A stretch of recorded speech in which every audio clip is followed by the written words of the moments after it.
Bonjour à tous, ici Raphaël avec de plus en plus de cheveux pour la chaîne de l'école de naturopathie appliquée et de médecine non conventionnelle, et aujourd'hui on va voir ensemble comment réduire durablement son stress, naturellement et surtout sainement.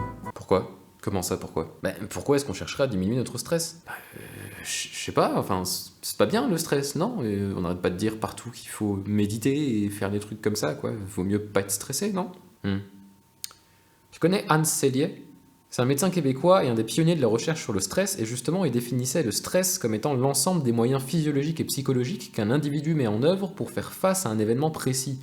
Donc en fait le stress c'est juste un mécanisme d'adaptation. Un organisme qui connaîtrait pas le stress serait comme mort. Oh, et déjà il y a que moi qui ai le droit d'avoir des annotations. De 1, t'es là pour divertir toi, et ensuite vas-y, si t'as envie de faire le malin, vas-y, viens à ma place, je te laisse ma place, instruis les gens de ton savoir, vas-y, je te la laisse volontiers, aucun souci. Ok. Comment t'as fait ça? On appelle ça du montage. Enfin bref, comme je le disais, le stress est un mécanisme d'adaptation aux imprévus qu'on rencontre nécessairement tout au long de notre vie. D'ailleurs, c'est lui qui va permettre de mobiliser les ressources nécessaires pour faire face. On connaît pas encore vraiment complètement les mécanismes mis en jeu dans la réaction de stress, mais par contre, ce qu'on sait, c'est qu'il va y avoir grosso modo 3 phases. La première, ça va être l'activation du système nerveux sympathique ou orthosympathique. Le deuxième, ça va être la libération d'adrénaline par les glandes surrénales à plutôt court terme. Et enfin, à plus long terme, on va avoir la libération de cortisol, toujours par les glandes surrénales. Ces 3 étages successifs ont plus ou moins le même objectif, mais à différentes échelles de temps. Cet objectif, c'est de préparer le corps pour qu'il puisse faire face quoi qu'il arrive, notamment en remettant dans la circulation sanguine des ressources énergétiques qui avaient été préalablement stockées. T'as potassé juste pour me faire chier. Donc le stress n'est pas mauvais en soi. Se développer en tant qu'être humain nécessite de sortir régulièrement de sa zone de confort, et le stress, alors je suis d'accord, c'est un mécanisme très primitif, mais c'est un mécanisme qui est très efficace et très important pour nous soutenir dans cette 5e saison, comme j'aime bien l'appeler. Un organisme qui ne connaît pas le stress est comme mort. Alors pourquoi est-ce qu'on parle tout le temps du stress comme étant presque un mal de civilisation? Pourquoi est-ce qu'on met en avant la méditation, la relaxation et toutes ces pratiques-là? Eh bien, le vrai problème, c'est pas le stress en lui-même, c'est que chez la plupart des gens, ça se limite plus à des stress ponctuels qui sont limités dans le temps, mais ça devient un état quasi permanent, presque un mode de vie, en fait. Donc non, le vrai problème, c'est le stress chronique qui se répète au quotidien tout le temps, parce que le corps n'est pas fait pour être inondé en permanence d'adrénaline et de cortisol.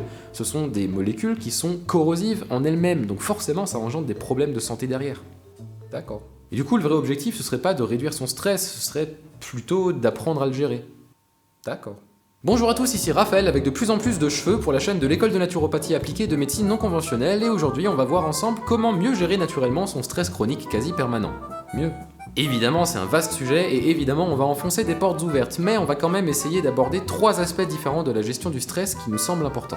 Le premier conseil pour mieux gérer son stress, c'est de chercher et de réduire les sources de stress. C'est fou, hein, on est passé à ça de dire des trucs intelligents dans cette vidéo. Ça paraît être le bon sens le plus élémentaire, et en même temps, je vois tellement de gens qui essaient la méditation, la relaxation, la sophrologie, les fleurs de bac pour essayer de réduire leur stress, alors qu'à côté de ça, ils ont complètement abandonné la poursuite de leurs rêves pour les remplacer par un boulot qui, non content de ne pas les passionner, leur rajoute en plus un stress supplémentaire sur le dos, ou alors par des relations artificielles au possible, voire destructrices, qui les tirent vers le bas, voire même par des passe-temps qui ne sont littéralement que des passe-temps, c'est-à-dire des temps morts qui ne les enrichissent pas d'un iota. J'entends souvent blâmer le gouvernement ou les vilaines industries qui nous aliéneraient dans l'ombre, mais à ce que je sache, il n'y a aucun article dans la loi qui stipule qu'on est censé avoir une vie de merde. Je veux dire, on a même la chance de vivre dans un état qui soutient la création d'entreprises individuelles depuis quelques années. Oh, ce serait pas un petit coup de gueule, ça? Ouais, un peu. Ça me frustre, quoi. Il y a tellement de gens qui gâchent leur potentiel dans des vies tièdes qui leur ressemblent pas, qui leur apportent aucune joie, et ça me tue, quoi, ça me tue. Et forcément, dans cette situation, tu te laisses complètement déborder par le stress, parce que t'as rien à quoi te raccrocher, tu disperses ton énergie dans tous les sens sans savoir où tu vas. Et tu conseillerais quoi pour changer les choses? Alors j'ai une astuce que j'utilise personnellement au quotidien et que je trouve assez efficace en fait, c'est dans ma tête, lorsque je prononce les mots « je dois », ça fait comme une espèce de petit électrochoc à force par habitude, et j'essaie de les remplacer par les mots « je choisis de ». Par exemple, je dois faire du sport ce matin, ça devient je choisis de faire du sport ce matin. Et soit ça passe lorsque je remplace, soit il y a un truc qui sonne faux lorsque je remplace par ça. Et ça a au moins le mérite de lancer une discussion interne intéressante. Pourquoi, par exemple, est-ce que je choisis de dépenser du temps à ça, délibérément, de moi-même? Qui me l'impose? Ou qui semble me l'imposer? Ou encore, qu'est-ce qui se passe si jamais je le fais pas? Est-ce que c'est grave? Voilà, en tout cas, moi je sais que faire cette petite démarche à chaque fois, Ça m'aide à me rappeler que je reste le seul décideur final de ce que je fais de mes journées, moi et moi seul, quoi qu'on essaie de m'imposer. Et ça m'aide à faire le tri et à aborder mes activités plus sereinement. Sympa.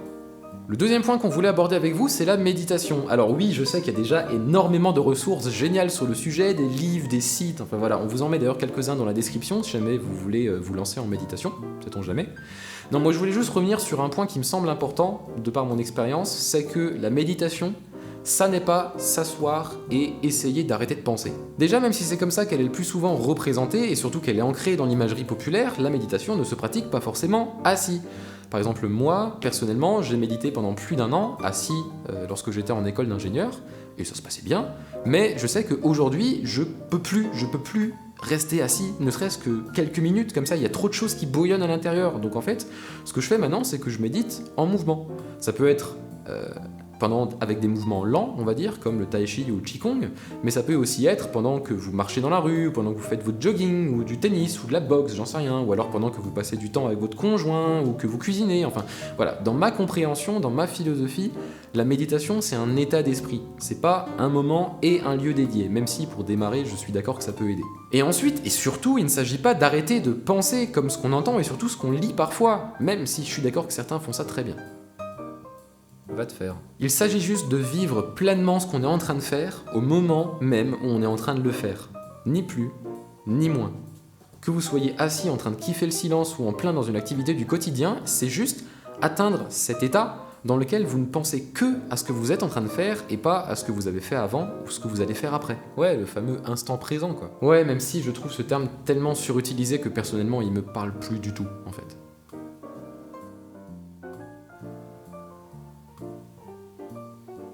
Là, c'est le moment où tu es censé donner un conseil pratique. Oui, ma technique à moi, c'est la technique du réveil d'un rêve.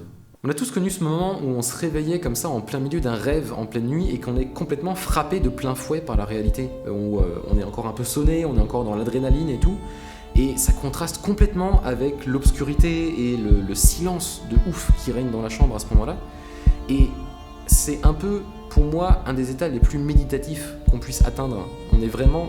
Moi, comme je l'ai vécu, on est vraiment à fond dans l'instant et on découvre des petits détails qui nous avaient pas intéressés, un tableau qu'on n'avait jamais vraiment regardé, voilà. Et du coup, ça m'a inspiré et ce que moi j'essaie de faire dans mes journées, c'est que j'essaie de faire tout d'un coup, comme ça, sorti de nulle part, lorsque j'y pense, des petites sorties de rêve. Comme si tout d'un coup, la réalité que je vivais jusque-là, c'était une sorte de rêve et que je sortais de ça.